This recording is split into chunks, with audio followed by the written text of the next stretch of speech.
बोलिए नारायण भगवान की जय।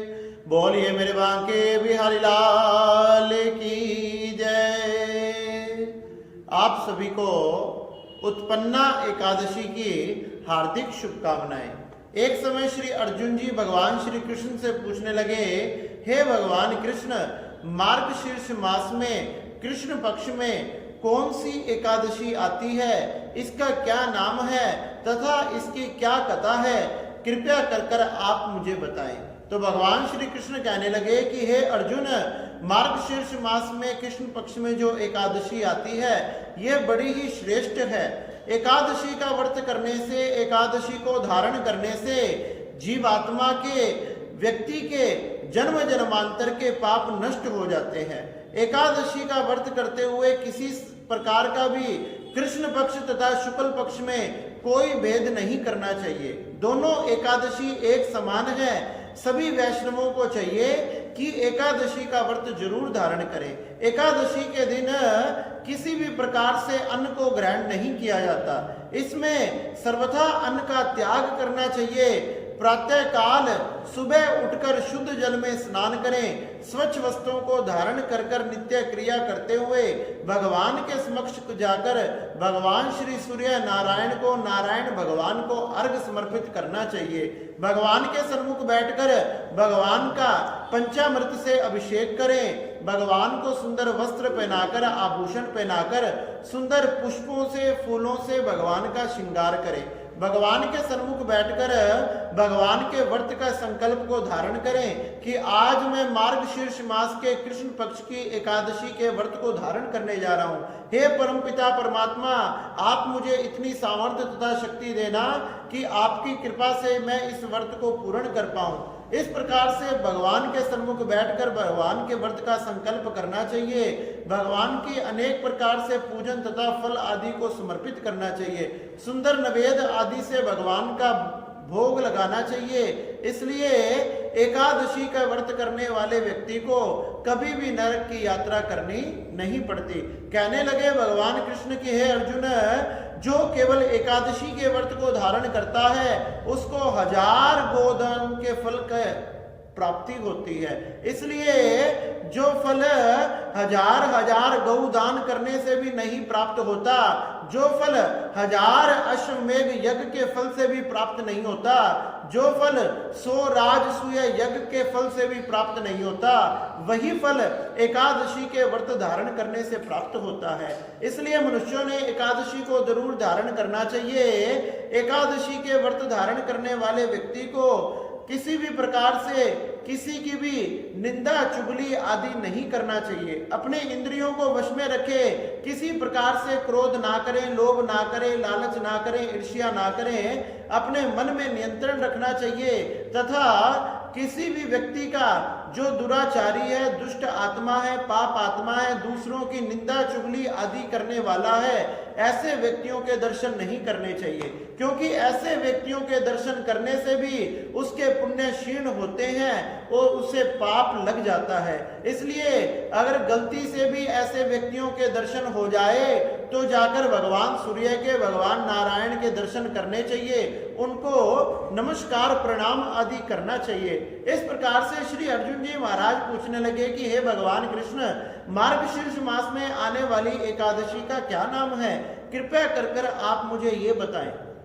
तो भगवान श्री कृष्ण अर्जुन से कहने लगे कि एक समय की बात है, सतयुग में जब भगवान की आज्ञा से श्री ब्रह्मा जी सृष्टि कर रहे थे, तो ब्रह्मा जी जब सृष्टि कर रहे थे तो ब्रह्मा जी के तेज से, अंश से एक नाड़ी जंग नाम का एक दैत्य प्रकट हुआ।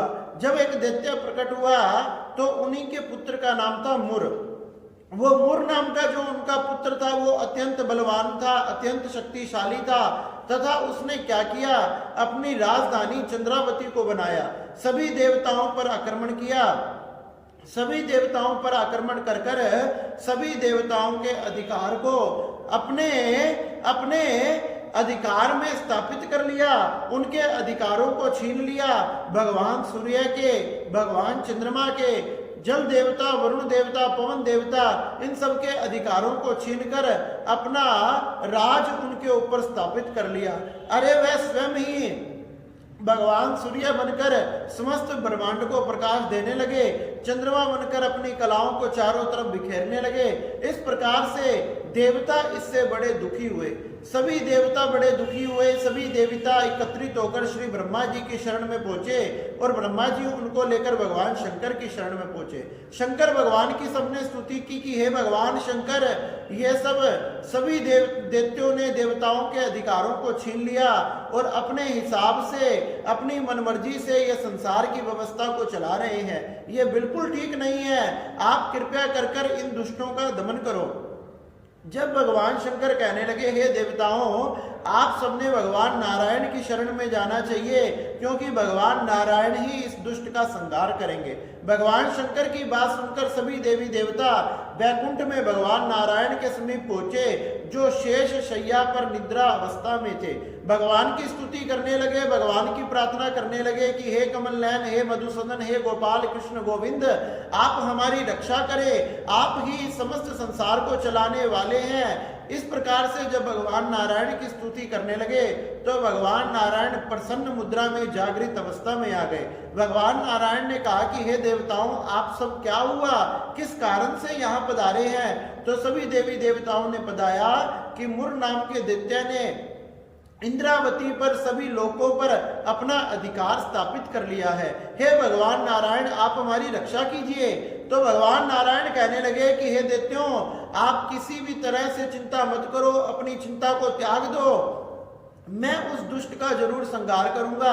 उसी समय भगवान नारायण चार हाथों को धारण कर कर अपने हाथ में अस्त्रों तथा शस्त्रों को लेकर सभी देवताओं को लेकर उस मुर नाम के दैत्य के साथ युद्ध करने के लिए पधारे। जैसे युद्ध करने के लिए पधारे, भगवान ने अपने तीक्ष्ण बाणों से मुर दैत्य के सारे सैनिकों का, दुष्टों का संहार कर दिया। जब मुर दैत्य ने देखा कि मेरे सारे सैनिक मारे गए, अब तो वह खुद युद्ध में पधारे और भगवान नारायण से युद्ध करने लगे। अस्त्र पर अस्त्र तथा शस्त्र पर शस्त्र चलाने लगे। इस प्रकार अस्त्रों तथा शस्त्रों का युद्ध जब पूरा हो गया तो वो बाहु युद्ध करने लगे, अपने हाथों से लड़ने लगे। अपने हाथों से लड़ते लड़ते लड़ते लड़ते उन्हें कई दिन नहीं, कई मास नहीं, कई पक्ष नहीं, कई हजारों वर्ष व्यतीत हो गए। जब कई हजारों वर्ष व्यतीत हो गए, जय तथा विजय पराजय किसी की तय नहीं हो पाई, तो भगवान नारायण युद्ध करते करते थक गए। जब भगवान नारायण युद्ध करते करते थक गए तो वह बद्रिक आश्रम की तरफ बढ़े और बद्रिक आश्रम में सुंदर गुफाओं में जाकर वह शयन करने लगे। सुंदर गुफाओं में जाकर शयन करने लगे। मुर नाम के दैत्य भगवान नारायण का पीछा करते करते उस गुफा तक पधार गया। उस गुफा में जैसे ही प्रवेश किया, भगवान नारायण को सोते हुए देखा तो मुर दैत्य ने सोचा यही सही समय है भगवान नारायण का, इसी समय मैंने इनका संहार कर देना चाहिए और भगवान नारायण ही नहीं रहेंगे तो सभी देवी देवता क्या करेंगे। इसी बात को मन में धारण कर कर उस दुष्ट ने जैसे ही भगवान नारायण पर प्रहार करना चाहा, उसी समय एक तेज प्रकट हो गया, एक चमकती हुई बिजली प्रकट हो गई और भगवान नारायण में से निकलकर एक सुंदर कन्या प्रकट हो गई। देखते ही देखते उसने उस दुष्ट को ललकार लिया और ललकारते ही वह दुष्ट भी उस कन्या के साथ युद्ध करने लगा। युद्ध करते करते करते करते दोनों का युद्ध हुआ तथा शक्तियों के प्रहार के बाद उस कन्या ने एक तेज शक्ति को मारा, जिस शक्ति से उस दुष्ट का गला धड़ से कट गया। गला तथा धड़ आपस में एक दूसरे से कटकर जमीन पर गिर पड़े और सभी देवी देवता ये सब देखकर हैरान रह गए। जब सभी देवी देवता हैरान रह गए, भगवान नारायण की उस कन्या की जय जयकार करने लगे तो भगवान नारायण भी अपनी निद्रा से उठ गए। भगवान नारायण अपनी जागृत अवस्था में आए।